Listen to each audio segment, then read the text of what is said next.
अस्सलाम वालेकुम दोस्तों, ही आहे सजण साईं जी दरबार जेके सिंध जे मशहूरु ज़िले नौशाद फिरोज़ में आहे ऐं कंडियारो शहर में आहे। तमामु वॾी मस्जिद बि आहे ऐं सजण साईं जी दरबार बि आहे।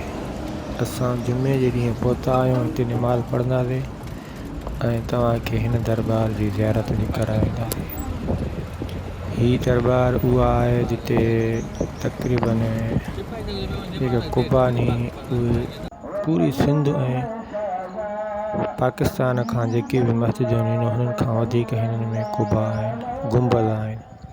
हीअ एतिरी त ख़ूबसूरत मस्जिद आहे जो तव्हां ॾिसंदव तव्हांखे वॾो सुकून ईंदो ऐं वॾो करार ईंदो। मुंहिंजो चैनल सालार सूफ़ी 1 आहे, तव्हां ॾिसंदा सालार सूफ़ी 1 चैनल ऐं उहो पसंदि अचे त तव्हां उनखे लाइक कयो, शेयर कयो। दोस्तनि जी लख महिरबानी थींदियूं। ही मस्जिद जो ऐं दरबार जो अंदरूनी ॾेख आहे। सुभान अल्लाह, सुभान अल्लाह। तमामु ॾाढी ख़ूबसूरत मस्जिद आहे जेकी तव्हां ॾिसी रहिया आहियो। मां अंदरि हर शइ तव्हांखे ॾेखारींदुमि। अॼु जुमे जो ॾींहुं आहे, निमाज़ हली रही आहे ऐं मौलवी तक़रीर बि करे रहियो आहे। उते बि मां वेंदुसि, पर तव्हांखे पहिरियां ई सॼी मस्जिद मां तव्हांखे ॾेखारियां थो।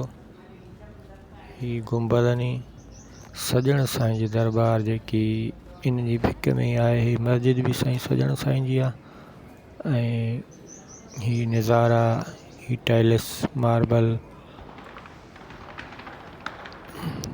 सुभान अल्लाह।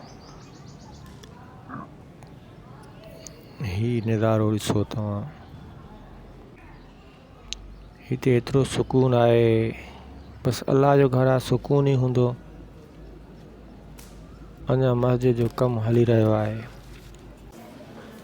पाकिस्तान जे सिंध सूबे ज़िले नौशाद फिरोज़ में ऐं तालके कंडियारो में ही मस्जिद ऐं दरगाह ॿई गॾे ई आहिनि।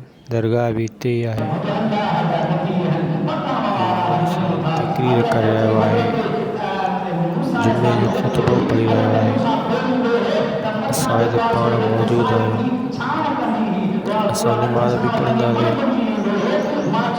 रिकॉर्डिंग करे रहियो आहियां सभिनि दोस्तनि खे ॾेखारण लाइ।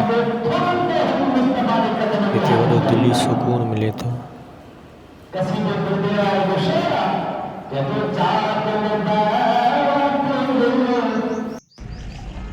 ही संगत असांजी खड़ी आहे जेकी कार ते परे को रिकॉर्डिंग थियल आहे। साईं जन जी मस्जिद जो वॾे में वॾो गुंबद नज़र अची रहियो आहे। सुभान अल्लाह, सुभान अल्लाह।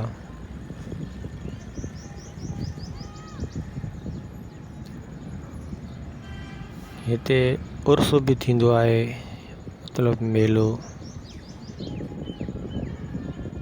ही जॻह जंहिं में न ॾिठी आहे नौशाद फिरोज़ ज़िले जे तालके कंडियारो में बाईपास जे भिक में ई आहे।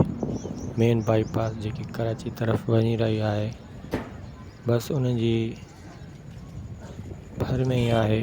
सुभान अल्लाह। मुंहिंजो चैनल ॾिसो। अस्सलाम वालेकुम।